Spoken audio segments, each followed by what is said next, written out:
वो कब्र से लौट आया है ऐसा।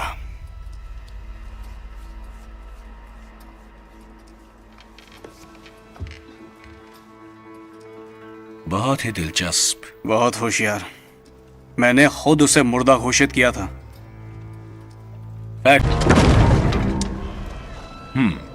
गुड लॉर्ड, ये ब्लैकवुड नहीं है। खैर, अब हमारी पकड़ मजबूत हो गई है उस पर, जो जाहिर है। मौत का समय डिप्टेरा है तकरीबन 1 इंच का 2/3, जो मृत्यु का समय बताता है 10 से 12 घंटे पहले। क्या मैं आपका पेन ले सकता हूं?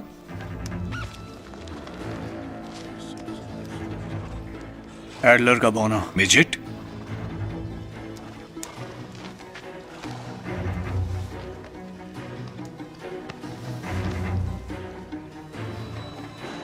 मैं जानता हूं जो मैंने देखा था।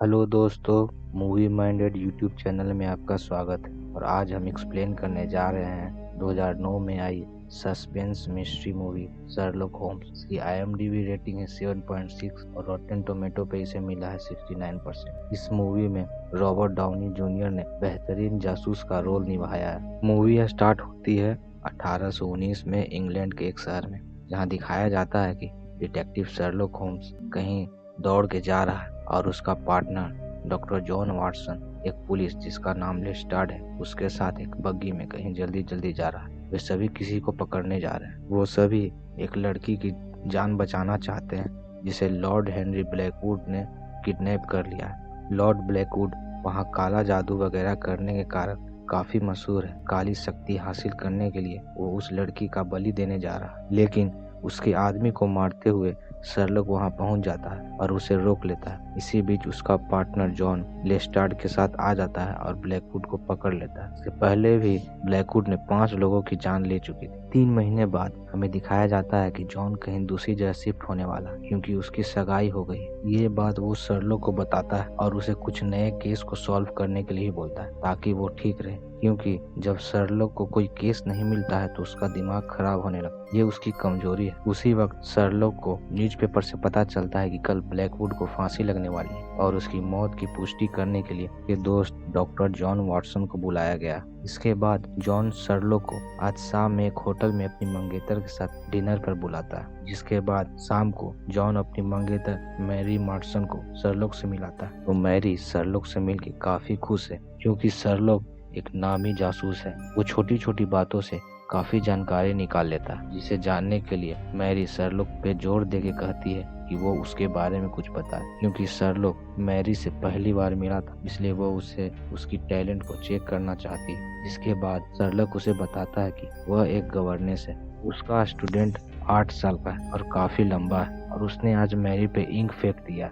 जिसपे मैरी ने कुछ रिएक्ट नहीं किया और उससे खुश होके उस बच्चे की माँ ने उसे एक नेकलेस दिया, क्योंकि एक गवर्नेस के पास ऐसा महंगा नेकलेस नहीं हो सकता। और साथ ही साथ वो ये भी बताता है कि वो इसके पहले विदेश में थी और उसकी मंगनी पहले हो चुकी है और उसने ये अंगूठी निकाल ली और अब वो दूसरे देश में यानी कि यहाँ आ गई है। यह सब सुन के मैरी शर्लॉक पर चिढ़ जाती है और उसके ऊपर शराब फेंक देती है और उसे बताती है कि सब बात सही है, सिर्फ एक बात की, जो कि उसका पुराना मंगेतर मर चुका है। इसके बाद मैरी वहां से चली जाती है। इसके बाद हमें दिखाया जाता है कि जेल में ब्लैकवुड ने एक पुलिस वाले को जादू से पागल कर दिया और जेल में सभी उससे डरते हैं। अपनी आखिरी विश में ब्लैकवुड शर्लॉक से मिलने की इच्छा जाहिर करता है, जिसके बाद शर्लॉक ब्लैकवुड से मिलने जाता है और उसके सेल के अंदर देखता है जहाँ कुछ दीवार पर कुछ लिखे हुए थे और वो कुछ बड़बड़ा रहा था। तब शर्लॉक उसे कहता है कि काश उसे वो पहले ही पकड़ लेता, आज 5 जिंदगी बच जाती। तो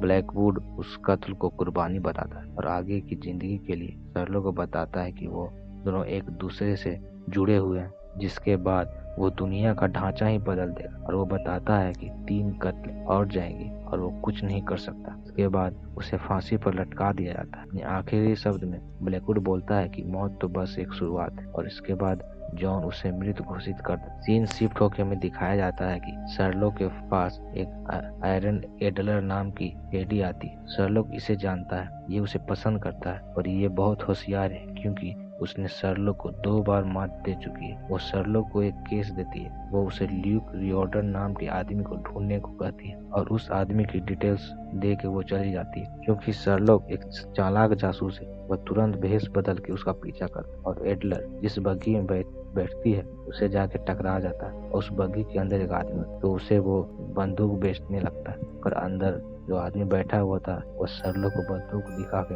डरा देता है, जिसके बाद शर्लॉक वहाँ से भाग जाता है। शर्लॉक अपने पार्टनर जॉन को बताता है कि एडलर किसी के लिए काम करे जिसे कोई कंट्रोल कर रहा है, क्योंकि ये आसान नहीं है। तभी वहाँ पर शर्लॉक के पास एक पुलिस वाला आता है और उसे बताता है कि ब्लैकवुड कब्र से बाहर आ चुका है और वहाँ चौकीदार ने उसे चलते हुए देखा। तब जॉन कहता है कि ऐसा नहीं हो सकता क्योंकि उसने ही उसकी नब्ज को चेक करके उसे मृत घोषित किया था। पुलिस वाला उन्हें अपने साथ चलने को कहता है ताकि वो वहाँ जांच पड़ताल कर सके, क्योंकि अगर ये खबर फैल गई तो शहर में डर का माहौल बन जाएगा। इसके बाद दोनों वहां चले जाते हैं और ब्लैकवुड के ताबूत को निकाला जाता है, लेकिन ताबूत में ब्लैकवुड की जगह किसी और आदमी की लाश को देख के वहां के सभी लोग डर जाते हैं और सबको विश्वास होने लगता है कि ब्लैकवुड एक खतरनाक जादूगर है और अब वो वापस आ गया। शर्लॉक और जॉन उस चौकीदार से मिलते हैं जिसने ब्लैकवुड को कब्र से बाहर आते देखा और वो बताता है कि जब मरे हुए कब्र से बाहर आ जाते हैं तब उनकी जगह जिंदा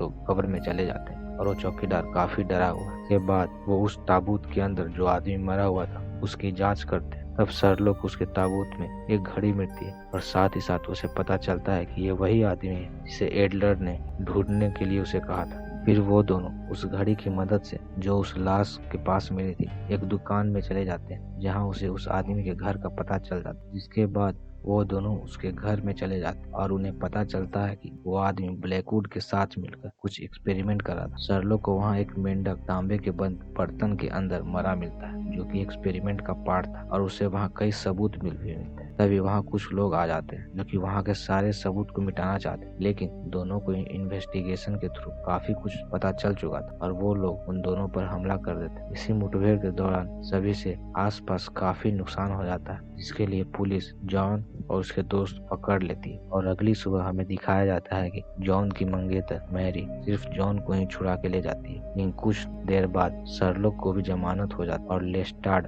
जो शुरुआती टाइम में हमें दिखाया गया था वो पुलिस वाला शर्लॉक को न्यूज़पेपर दिखाता है जिसमें लिखा था कि ब्लैकवुड जाग गया और शैतान उसके साथ साथ चलता है, जिससे पूरा शहर दहशत में। लेस्टार्ड उसे बताता है कि तुम्हारी जमानत कुछ ऊंचे ओहदे वाले अफसरों ने दिलाई है और उसे उन सभी के पास चलना होगा। इसके बाद वो उसके मुंह को काले कपड़े से ढक देते हैं और एक बग्गी में बैठा के कहीं ले जाते हैं। थोड़ी देर बाद वो शर्लॉक को एक घर में ले जाते हैं। उसके बाद उसके मुंह से कपड़े को हटाते हैं और वहाँ एक आदमी आके उसे बोलता है कि तुम्हें थोड़ा अजीब लग रहा होगा, तुम कहाँ हो, ये सब क्या हो रहा है। क्योंकि शर्लॉक काफी इंटेलिजेंट था इसलिए वो रास्ते में अपने सेंसेस को यूज करके आसानी से पता कर लेता है कि वो कहाँ जा रहे हैं और वो उस आदमी के बारे में भी बता देता है कि वो टेम्पल ऑफ 4 ऑर्डर का हेड है और उसका नाम सर थॉमस रोथरम है। वो ये सब वहाँ टेबल पर पड़े खतों को देखकर उसकी अंगूठी को देखकर बता देता। इसके बाद शर्लॉक बोलता है कि अब सवाल यह है कि आपने इतने रहस्यमयी तरीके से मुझे क्यों यहाँ लेके आए। वो लोग नहीं चाहते थे कि शर्लॉक को कुछ पता चले कि वो कहाँ है और वो सब कौन है, लेकिन शर्लॉक फिर भी उन्हें पहचान लेता है। वो शर्लॉक को बताते हैं कि उनके सीक्रेट सोसाइटी ने दुनिया को हमेशा बचाया है, लेकिन कुछ लोग उनका गलत फायदा उठा सकते हैं जिसे लोग डार्क आर्ट भी कहते हैं, इसलिए उन्हें डर है। शर्लॉक उसे बोलता है कि ब्लैकवुड उसका बेटा है। वो इसलिए बता देता है क्योंकि उसकी आंखें और कान की बनावट उससे मिलती जुलती है। उसके बाद पर वो इसे एक्सेप्ट करता है और बोलते हैं कि ये बात बहुत कम लोगों को पता है, इसलिए वो इस बात को हमेशा के लिए छिपाना चाहते हैं। वो शर्लॉक को बताते हैं कि वो उसका नाजायज बेटा है। उसने 5 नहीं बल्कि कई लड़कियों को मारा है। हम सब के लिए वो खतरा है और ये कोई साबित नहीं कर सकता। वो अब धीरे धीरे और भी ताकतवर होते जा रहा है, इसलिए वो मर के भी जिंदा। इसलिए वो शर्लॉक को एक किताब देते हैं जिसमें उसके सारी विधि विधान लिखे होते हैं। वो उसे बताते हैं कि वह एक आर्मी खड़ी कर रहा है जो दुनिया को खत्म कर देगा, इसलिए तुम्हें उसे रोकना होगा और हम तुम्हें पॉलिटिकली और फाइनेंशियली दोनों तरह से मदद करें। तब शर्लॉक उनकी मदद लेने से इनकार कर देता है। इसके बाद सीन शिफ्ट होकर हमें दिखाया जाता है कि सर थॉमस जो टेम्पल ऑफ फोर ऑर्डर के हेड थे उनकी बाथरूम में मौत हो गई। वहाँ शर्लॉक को भी बुलाया जाता है और वहाँ शर्लॉक को एक खुफिया कमरा मिलता है जहाँ से उसे एक किताब मिलती है और थॉमस के पास से वो अंगूठी थी वो भी गायब थी। इसके बाद हमें दिखाया जाता है कि टेम्पल ऑफ फोर ऑर्डर की एक मीटिंग है जिसमें अगले हेड का चयन होने वाला है। तभी वहाँ एक आदमी खड़ा होकर बोलता है कि वह पंथ प्रमुख के लिए ब्लैकवुड का नाम नॉमिनेट करना चाहता है और वहाँ के सभी लोग उसे कहते हैं कि तुम्हें पता नहीं कि वो क्या कर सकता है। और तभी वहाँ ब्लैकवुड आ जाता है और वो बोलता है कि वो इस पद के लिए पूरी तरह से योग्य है। जिसके बाद वो सभी मिलकर एक नई दुनिया का निर्माण करेंगे और ब्लैकवुड उस पर हुकूमत कर सकेगा। ब्लैकवुड ये भी बताता है कि अभी अमेरिका में सिविल वार चल रहा है और हम वहाँ अपनी नई बस्ती बना सकते हैं। तभी वहाँ एक सदस्य खड़ा हो गया उसका विरोध करता है और उसे मारने के लिए अपनी बंदूक निकाल के गोली चला देता है, लेकिन बदले में उल्टा वो खुद जल के मर जाता है। इसके बाद वहाँ पर बैठे सभी सदस्य और भी डर जाते हैं और ब्लैकवुड उन्हें बोलता है कि डरने की कोई बात नहीं, वो सुरक्षित है।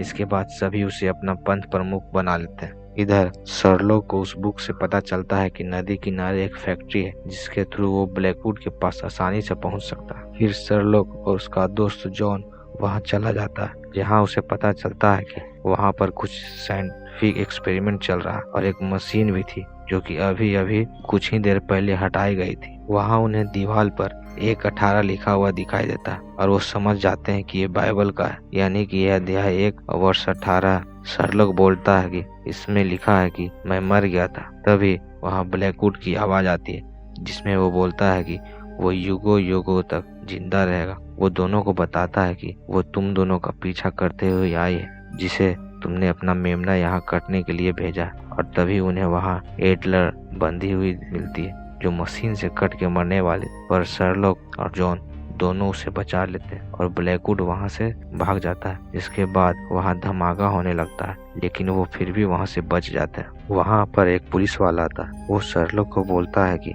तुम्हारे खिलाफ अरेस्ट वारंट निकल चुका है, अब तुम यहाँ से भाग जाओ। वो उसे बता के वहाँ से भगा देता है और ये सब ब्लैकवुड करवा रहा था क्योंकि अब वो एक बड़े ओहदे पर है जिससे वो पुलिस को भी कंट्रोल कर सकता है। इसके बाद जॉन, शर्लॉक और एडलर सब अलग अलग जगह भाग जाते हैं। एडलर वहाँ से भाग जाना चाहती है लेकिन जब वो ट्रेन में बैठती है तो वहाँ वही आदमी मिलता है जिसके लिए वो काम करती थी, जिसे वो उसे बताती है कि तुम जिस आदमी की तलाश कर रहे थे वो मर चुका है और वो अभी मुर्दा घर में। और वो आदमी एडलर को बोलता है कि तुमने अपना काम अच्छे तरह से नहीं किया, मुझे उस आदमी का वो काम चाहिए जो वो ब्लैकवुड के लिए कर रहा था। अगर वो ऐसा नहीं करेगी तो अगली लाश शर्लॉक की होगी। जिसके बाद एडलर शर्लॉक के पास पहुंच जाती है। अभी तक जो कुछ भी घट चुका था, शर्लॉक उन सभी घटनाओं पर गौर करके एक निष्कर्ष पर पहुंचता है और एक थियरी बताता है जिसमें वो बताता है कि ये सितारे देखो, इनके 5 कोने जिसके आधार पर 5 कत्ल हुए हैं जिसे ब्लैकवुड ने किया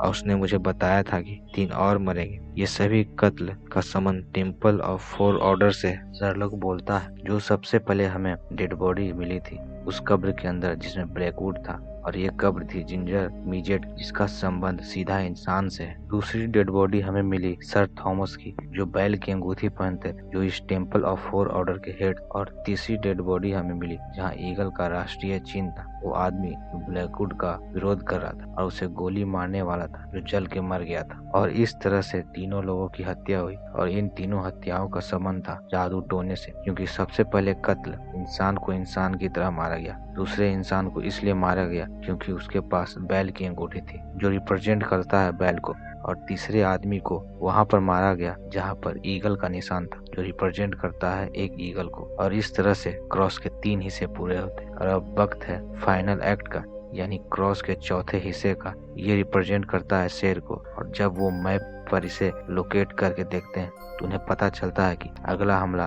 पार्लियामेंट पर होने वाला है, लेकिन उन्हें एग्जैक्ट लोकेशन अभी भी नहीं पता। फिर वहाँ पर पुलिस आ जाती है जो शर्लॉक को पकड़ लेते हैं, लेकिन एडलर और जॉन वहाँ से भाग जाते हैं। इसके बाद वो पुलिस शर्लॉक को एक बड़े अधिकारी के पास ले जाता है जो ब्लैकवुड के लिए काम कर रहा था और अब वो शर्लॉक को मारना चाहता है, लेकिन शर्लॉक उसके पैंट पर लगी हुई लाल मिट्टी, उसके जूते में लगे हुए कीचड़, उसके हाथ पर कटे निशान के और उसके शरीर से आ रही दुर्गंध से समझ जाता है कि उसका फाइनल एक्ट पार्लियामेंट के नीचे जो गंदा नाला है वहाँ पर होने वाला है। और आज पार्लियामेंट में दोनों सदन मिलने वाले हैं, यानी कि आज इंग्लैंड में की पूरी गवर्नमेंट के लोग वहाँ मौजूद होंगे। शर्लॉक उसे चकमा देकर वहाँ से भाग जाता है, जहाँ जॉन और एडलर उसका इंतजार कर रहे थे। इसके बाद ये तीनों उस पार्लियामेंट के नीचे वाली जगह पर पहुँच जाते हैं जहाँ फाइनल एक्ट होने वाला है। वहाँ जाने के बाद वहाँ उन्हें कुछ लोग दिखाई देते हैं जो एक्सपेरिमेंटल मशीन के साथ होते। शर्लॉक बोलता है कि ब्लैकवुड का जादू साइंस का एक्सपेरिमेंट है और शर्लॉक ये समझ जाता है कि वो आदमी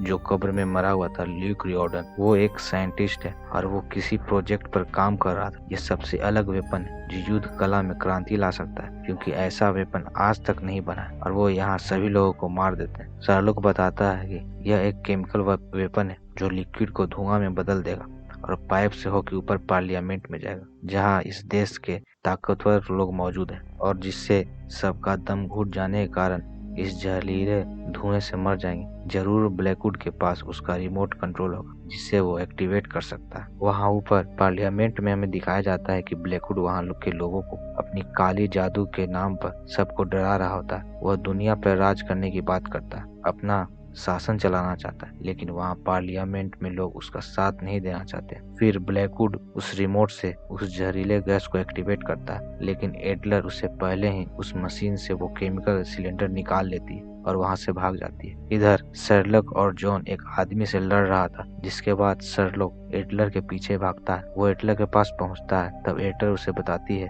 कि वह अब भागना नहीं चाहती, वो उसे सब सच बता देगी। लेकिन तभी वहाँ ब्लैकवुड आ जाता है और वो एडलर से वो केमिकल सिलेंडर लेके उसे धक्का देके नीचे गिरा देता है और उसके बाद शर्लॉक और ब्लैकवुड के बीच लड़ाई होती है, जिसमें ब्लैकवुड हार जाता है और उसका पैर रस्सी से फंस जाता है, जिसका दूसरा छोर एक लोहे से बंधा हुआ है, जिसके कारण वो लटक जाता है। पर ब्लैकवुड एक लकड़ी के सहारे बचा हुआ है और तभी शर्लॉक उसे बताता है कि कभी कोई जादू था ही नहीं, सिर्फ चालबाजी थी, जिसके कारण वो लोगों को बेवकूफ बनाता था। शर्लॉक उसे उसकी करतूत के बारे में बताता है। सबसे पहले गार्ड जिसके ऊपर जादू का असर हुआ, ये सब उसने उसे पैसे दे के करवाया था, और जिस कब्र से बाहर निकला था तुमने उसे पहले ही तोड़ा हुआ था और उसे तुमने फिर से उस कब्र को गोंद से जोड़ दिया था। उसके बाद तुमने अपने पिता को मारा, जो कि बहुत ही उबदा था। तुमने अपने पिता के बाथ टब में एक केमिकल मिला दिया जो तांबे के साथ रिएक्शन करके एक केमिकल बनाता है जो उस इंसान को लकवा मार देता है जो उस पानी के संपर्क में।